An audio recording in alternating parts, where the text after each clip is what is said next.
Muy buenos días, amigos, en Frase Corta. Bueno, estamos en el contexto, en el ambiente artístico, literario, creativo del iFestival y me place mucho presentar una breve conversación con el historietista peruano, bueno, yo pienso que es el pionero, el señor Juan Acevedo. Juan, muy buenos días, bienvenido a Frase Corta, bienvenido a Arequipa.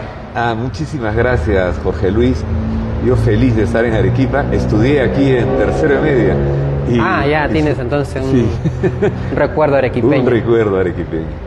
Muy bien, Juan. Bueno, me gustaría empezar esta conversación consultándote por tu inicio en el mundo de la historieta, ¿no? ¿Cuáles son tus pininos, ¿no? Porque entiendo que tú eres como el pionero, ¿no? El patriarca de la historieta en Perú. Te agradezco. Hay historietistas anteriores a mí y algunos de ellos muy buenos, ¿no? Como el doctor Javier Flores del Águila, autor de Selva Misteriosa, y así también se nos fue hace pocos años Hernán Bartra, que creó a Coco Vicuñín y Tacachito en la revista Avanzada, y felizmente está con nosotros, vive en Jauja, Juan Rubén Osorio, Osito, ¿no? Creador de la cadena de oro. Cuando yo comencé a hacer historieta, lógicamente ya me encantaban las historietas, leerlas, y como todo niño había comenzado leyendo las que encontrábamos en los kioscos. En esa época La Pequeña Lulú, Tarzán, Superman, y luego hacia mis 16 años conocí otro tipo de humor gráfico y otro tipo de historieta. Entonces lo vi con cierto desconcierto y me di cuenta que habrían otros caminos, y ahí yo creo que comencé a nacer como autor de historietas, a querer hacer algo, en mi caso, que parta de nosotros mismos, y ese es, creo, mi primer postulado. Partamos de nosotros mismos, nosotros somos la referencia. Está bien saber de lo que pasa afuera, está bueno como referencia, pero no olvidarnos que nosotros somos el inicio y el objetivo de nuestro trabajo. Claro, esos nombres internacionales que has mencionado están dirigidos para un público, pero lo que tú me estás diciendo es que había un tipo de humor político, de crítica social. El humor nuevo que conocí, sí. Recuerdo que a mis 16 años, amigos de la universidad me prestaron un libro de historietas de Rius, autor que yo no conocía en ese momento, y era el título era Los Supermachos. No es Los Supermachos. En el pueblo de San Garabato, en ese momento se me fue el nombre. Creo que es Los Supermachos, ¿ah? Sí, Los Supermachos es. Y de Rius, Eduardo del Río García, Rius, mexicano. Y entonces yo con una historieta de tipo político, con mucho sentido del humor, y dibujo muy rápido. O sea, un dibujo que yo estaba acostumbrado a un dibujo más formal, ¿no? Y este era un dibujo muy suelto.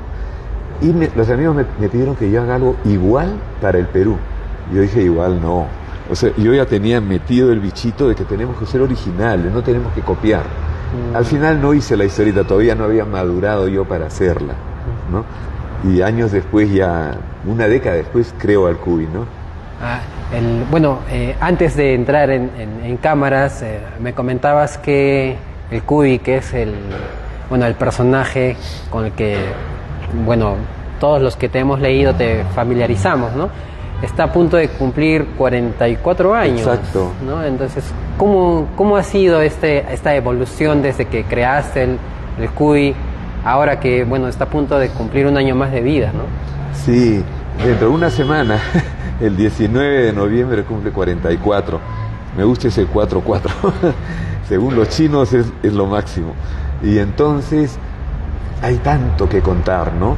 Entonces, para no hacerla larga, te diría, lo primero, quise hacer un personaje peruano, en el cual los peruanos se encontraran a sí mismos. Y el cuy es un animalito que conocemos todos. Claro. Porque si yo digo vicuña, alpaca, son maravillosos, están en el escudo nacional, la vicuña, pero claro, para conocerlos tenemos que ir a las grandes alturas, ¿no? Aquí en Arequipa no se ven, que yo sepa, en otros tiempos han bajado, claro, salvo que sea alguien que está llamando a turistas, es otra nota. Bueno, sí, hay una reserva de salinas, pero está 2 horas, 3 horas de Arequipa. Sí, claro, no en la ciudad, o sea, los niños aquí no están tan familiarizados. Con el cuy es más fácil, aparte que está en nuestros platos, ¿no? Claro. Rico, ¿no? Nutritivo, 0 colesterol, una maravilla. Es un animalito tierno, simpático, algo nervioso, ¿no? El animalito no es doméstico, salvo que desde muy chiquito se le críe como mascota. Pero me encantó, yo desde niño había conocido cuyes.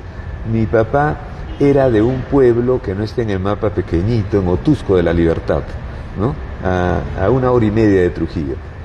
Y íbamos de vacaciones nosotros allí, y yo veía cantidad de cuyes, pues en la casa de mi abuelita, mi abuelito, en la cocina, ¿no? En sus criaderos ahí de cuyes. Y entonces se me quedó ese recuerdo. Y hice del cuy un personaje. Bueno, desde ese nacimiento en la Libertad ha llegado a traducirse internacionalmente, ¿no? Sí, ha sido imagino que ha sido un orgullo y un crecimiento que tal vez no estaba en el horizonte tuyo cuando lo creaste, ¿no? En las primeras. Sí, yo creo que como todo dibujante, aún el más chiquito, yo tenía aspiraciones, ¿no? Todos soñamos con que nuestras historietas, nuestros personajes lleguen a más gente, ¿no? Todos soñamos con eso. ¿Cómo logramos eso? Yo creo que compartiendo con la gente, partiendo de la gente. Eso es muy importante, ¿no? Claro, partimos de nosotros, individualmente sí, pero lo compartimos con la gente. En esa interacción el personaje va madurándose, va adquiriendo su personalidad, ¿no? Y esa personalidad no es cosa del autor. Yo no puedo hacer que el cuy haga lo que me da la gana. El cuy tiene su propia coherencia. Entonces yo tengo que respetar esa coherencia. Claro, ya es bueno, en estos términos es un hombre ya de cuarentón. Sí, se independizó hace rato y es abuelo además, ¿no? Claro, por los distintos personajes que han ido apareciendo, ¿no? Bueno, después del cuy apareció Luchín, ¿no? Luchín González. Cuéntanos un poco de este personaje. Luchín González, el cuy nace en el 79. Luchín González nace en el 87, ¿no? Entonces fue a pedido de la Comisión Episcopal de Acción Social.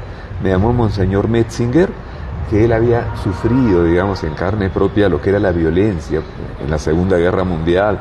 Muchos de sus familiares habían muerto en campos de concentración y él, criatura, vio todo eso. Entonces, un hombre muy sensible, un hombre muy bueno y muy inteligente también. Me llamó y me dijo, mira, tengo todos estos documentos. Yo veía ahí documentos de sociólogos, estaba Enrique Bernales, documentos muy valiosos. Me dijo, pero esto no lo leen los jóvenes. Y yo lo que quiero es que llegue a los jóvenes. Entonces, una historieta. Yo acepté encantado. Me llevé a la casa estos documentos, leía y habría muchas luces. Lo que estaba viviendo el Perú en ese momento, ¿no? De la violencia terrorista y los diversos grupos emergentes de desplazados también. Entonces yo con todo eso hice una historieta, creé un personaje, Luchín González, que es una suerte de corresponsal escolar, un periodista escolar, un adolescente, ¿no? Y él va a hablar con un pueblo de desplazados, que era real. Les cambié el nombre para proteger su identidad, pero ellos habían venido por los cerros, caminando desde la zona de Ayacucho, huyendo de la violencia, porque los habían matado ya, a varios de ellos, a muchos diría yo, tanto desde Sendero como desde la Fuerza Armada. Porque bajaba a uno y decía, tú le has dado alojamiento a los militares, y ¡pam!, se los mataban. Bajaban los militares, tú has hablado, has conversado, le has dado de comer a un senderista, ¡pin!, se lo chifaban. Entonces terrible, ¿no? Estaban en medio de un fuego cruzado. Sí, terrible. Esa ha sido la historia de nuestros pueblos.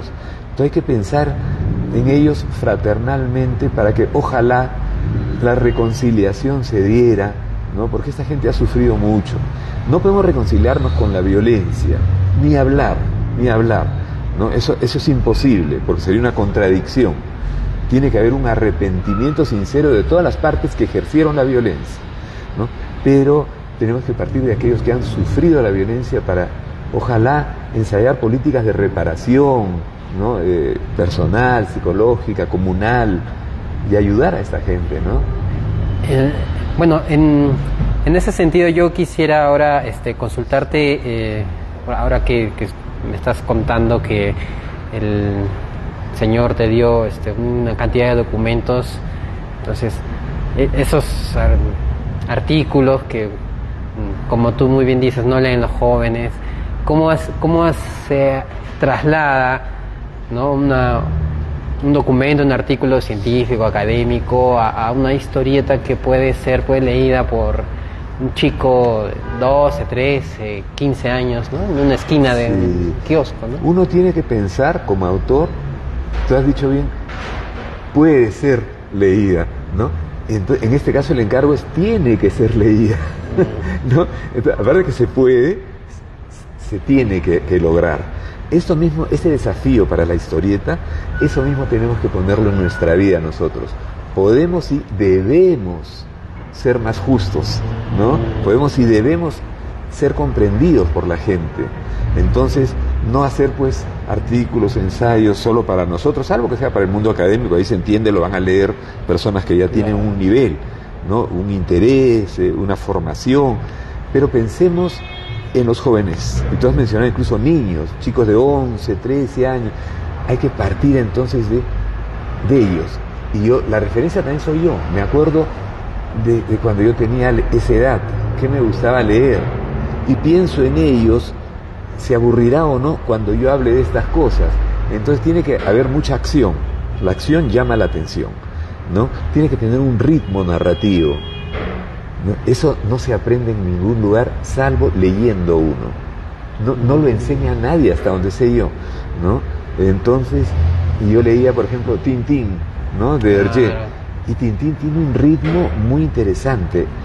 Creo haberlo descubierto porque no lo he leído en otra parte. Cualquiera puede descubrirlo también y de repente más cosas que yo, ¿no? Pero vi que cada 2 tiras se daba un gag, un chiste o un suspenso, ¿no?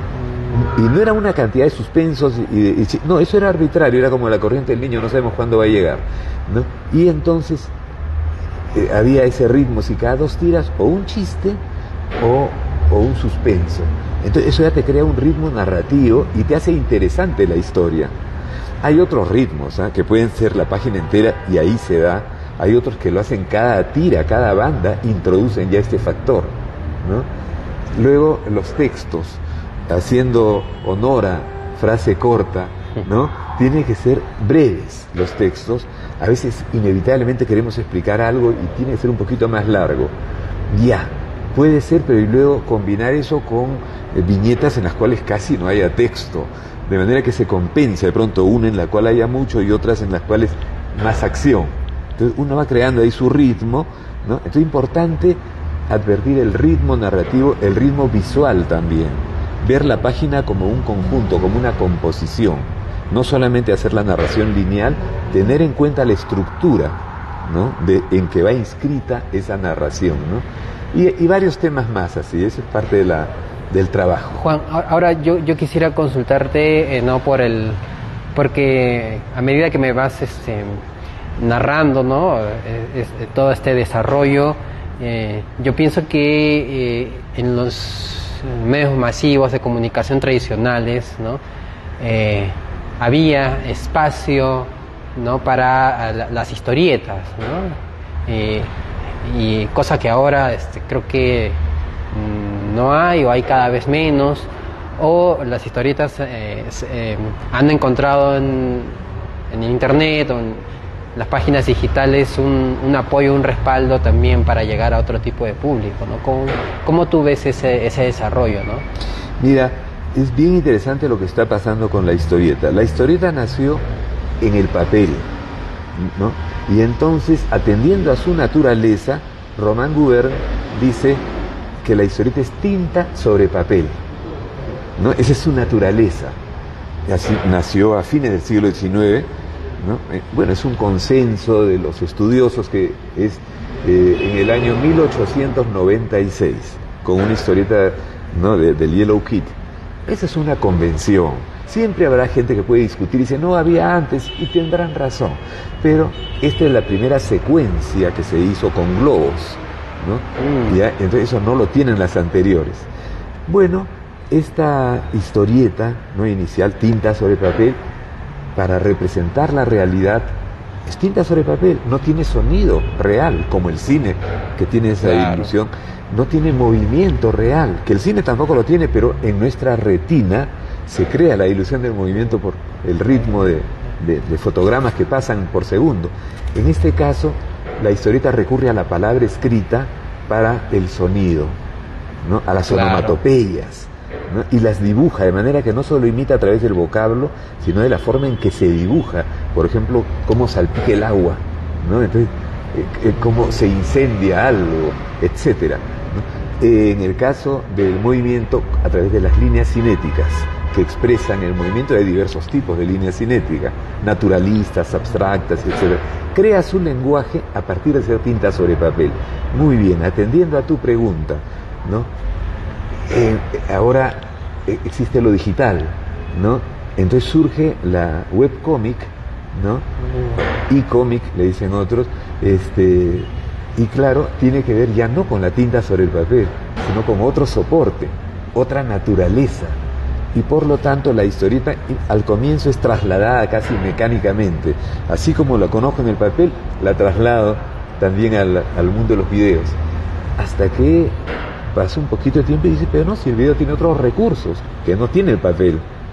Y entonces de pronto uno está leyendo una historieta y puede haber una llamada para que uno pulse, hace un clic en una viñeta y se abre otro mundo allí, informativo, fotografías, etcétera. Si uno quiere o si no, sigue leyendo la imagen, por ejemplo, ¿no? Entonces, entre el movimiento, entre el sonido de otra manera, y se fusiona con el lenguaje clásico de la historieta.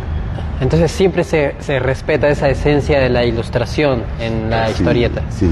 O sea, independientemente del formato en el que esté. Siempre, eso es esencia. Eso es esencia, es narración en imágenes dibujadas. Bueno, es una bonita frase, narración en imágenes dibujadas. Bueno, ahora yo quisiera, ¿no?, respondiendo seguramente a las inquietudes de muchos jóvenes, porque bueno, ahora que estamos en el Live Festival, yo recuerdo muy bien que en una de las primeras ediciones vino un invitado francés, si no me equivoco. Recuerdo más el nombre del libro que de él, ¿no? Guy Debord, o de Debord, Notas al pie de Gaza, ¿no?, que también es una serie es un libro de historietas, ¿no?, retratando pues el espanto de la guerra en Gaza, ¿no? Entonces, a un joven, un puber que está bastante interesado en la historieta, en el cómic, ha sido objeto, ¿no?, de sospecha, ¿no? No sé antes cómo se miraban a los artistas que hacían historietas, ¿no? Ahora hay un mayor espectro, mayor espacios, más escenarios para que ellos se desenvuelvan. Desde luego, Jorge Luis. Mira, la historieta estaba infantilizada, porque en nuestro país le decíamos chistes, en mi generación, ¿no? Cuando yo era niño le rogaba a mi papá, cómprame un chiste, cuando me lo compraban yo era feliz, ¿no? Y bueno, chistes era una traducción de cómics, es lo mismo. ¿Qué es cómics? Es un chiste, chistes. Está muy bien eso. Pero yo prefiero hablar de historietas, ¿no? El término no lo hemos inventado nosotros, aparte que es un término español. Ya Ricardo Palma dice, yo soy un autor de historietas, y no se refiere a la historieta que no existía probablemente en el momento que él escribe eso, sino a historietas como historias ligeras, ¿no? Es un peyorativo, historieta es un peyorativo de historia, ¿no? Pero bueno, se le dice, no me hace ningún problema a mí el peyorativo, ¿no? También a Venezuela es un peyorativo Venecia, ¿no? Y así, ¿no? Y no pasa nada, eso no les quita dignidad ninguna a la nueva entidad que es la nación, claro, ¿no? En el caso de este nuevo medio tampoco, ¿no? Tiene su propia dignidad, el ser, como decíamos, narración en imágenes dibujadas. Bueno, historieta lo acuñan los argentinos, los uruguayos, los paraguayos, ¿no? Y los chilenos. Estos 4 países del cono sur hablan de historietas cuando nosotros decíamos chistes, cuando México decía monos o cuentos, cuando en Colombia se decía muñequitos, ¿no? Que eran las diversas formas en que decíamos historietas en América Latina, ¿no? Bueno, la historieta ahora es diversa, como dices, se ha hecho adulta, ya no es solo para niños, ya no es cómics, ya no es chistes, entonces ha inventado nuevos términos, dice, ahora somos novela gráfica, un tipo de historieta, no toda, un tipo de historieta es novela gráfica, muy bien, pero es historieta, hay gente que cree que es distinta, es lo mismo, es historieta, solo que de un tipo distinto, ya sale, como ha salido el libro del Cuy, en tapadura, claro, sí. ¿no? Ya tiene otra intención, otro objetivo, para que la gente pueda tenerlo pues consigo en su casa, como que rescate toda la vida del personaje. Eso ya es otro concepto, la historieta ya no es lo que podemos comprar en un kiosco, ya no es el chistecito, ¿no? Entonces, se ha diversificado la historieta también en lo que cuenta, ¿no? Entonces cuenta cosas serias, investigaciones. Luchín González, a pesar de que era un pequeño fascículo, ya tiene algo de lo que es novela gráfica, como intención, como claro, objetivo, ¿no? Un antecedente bastante importante a tomar en cuenta, ¿no? Claro.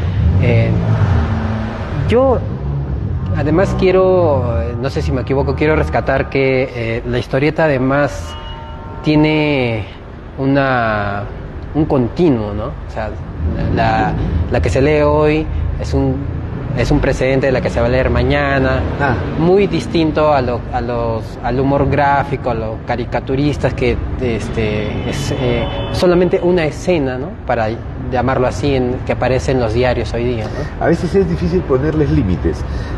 Has mencionado a la caricatura, al humor gráfico, a la historieta. Son 3 hermanos, ¿ya? De pronto son casi del mismo parto, pero no, porque el primero es el humor gráfico. No, perdón, la caricatura, históricamente la caricatura es primero, de siglos anteriores, con los hermanos Carracci en Italia, que acuñan el término caricare, ¿no?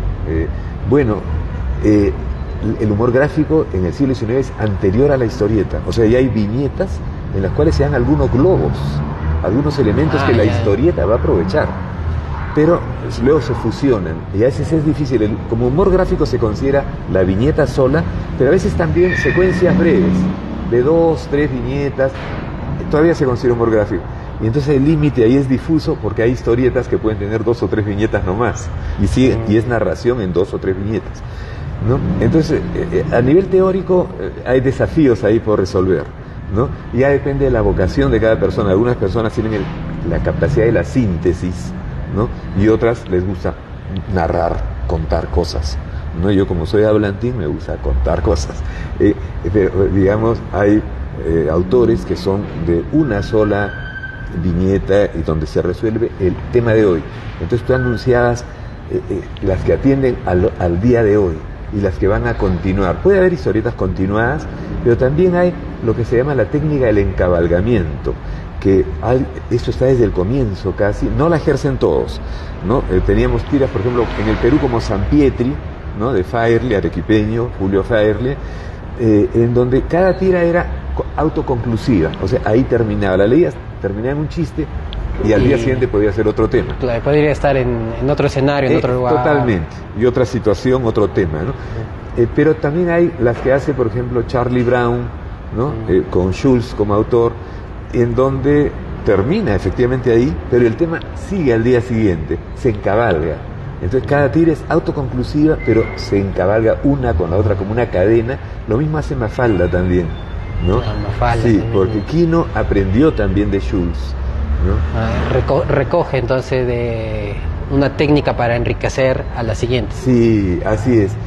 Y todos, nadie nace sabiéndolo todo, todos aprendemos de los que nos han antecedido y hay que estar agradecido con ellos, ¿no? Entonces he mencionado ahora a Quino y a Schulz, yo les estoy agradecido a los dos, ¿no? Son anteriores a mí, ¿no? Yo con mi énfasis que digo, partir de nosotros, creé al Cuy y hago desde el Cuy mi propio universo. Pero en cuanto a técnica, narrativa y todo eso, he aprendido de Schulz especialmente, ¿no? A los jóvenes yo les diría, lean a Schulz, ¿no? También en humor gráfico, vean, por ejemplo, a Sempé de Francia, vean a Folón de Bélgica, son extraordinarios. Entonces vamos a ver no solamente chiste, sino a veces contemplación, ¿no? En el caso de Liniers de Argentina, está muy interesante cómo él practica, no necesariamente el chiste, algo de humor, pero no es chiste, es otra cosa. Que sí, pues siempre está en como que rozando la reflexión, pero también la crítica. La poesía también, a veces un humor contemplativo, etcétera, ¿no? Pero ¿cómo estamos de tiempo? Creo que ya... Sí, no, yo te digo porque tengo que ir al otro compromiso. Sí. Bueno, Juan, muchas gracias por este espacio que nos has dado en frase corta. Nosotros en Arequipa estamos también muy pendientes de lo que están produciendo, ¿no? Los artistas regionales y nacionales, así como tú. Pues nada, feliz cumpleaños de antemano al Cuy. Muchísimas gracias, Jorge Luis. Bastante expectantes de que puedas recibirnos en una próxima oportunidad. Muchas gracias, Juan. A ustedes las gracias, muchísimas gracias. Me disculpan, me estoy corriendo al Hey Festival, me toca presentar hoy al Cuy. Muchas gracias. Gracias, Juan. Chao. Chao.